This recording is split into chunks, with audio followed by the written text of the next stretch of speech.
यवतमाळ शहराजवळील टाकळी तलाव परिसरात फिरण्यासाठी गेलेल्या विद्यार्थ्यांवर काळानं घाला घातलाय।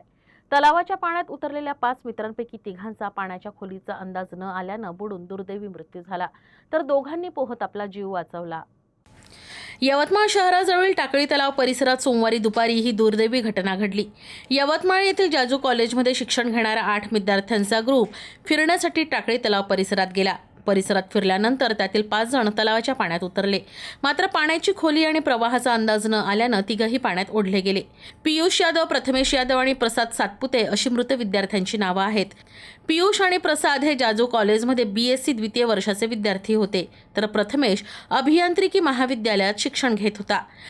घटनेची माहिती मिळताच स्थानिक नागरिक, पोलीस, आपत्ती व्यवस्थापन पथक आणि मच्छीमारांनी तातडीनं शोध मोहीम सुरू केली। सायंकाळी उशिरा तीनही विद्यार्थ्यांचे मृतदेह पाण्यातून बाहेर काढण्यात आले। विशेष म्हणजे अवघ्या 4 दिवसांपूर्वीच बोरगाव धरण परिसरात रील्स आणि सेल्फीच्या नादात 2 विद्यार्थिनींचा बुडून मृत्यू झाला होता।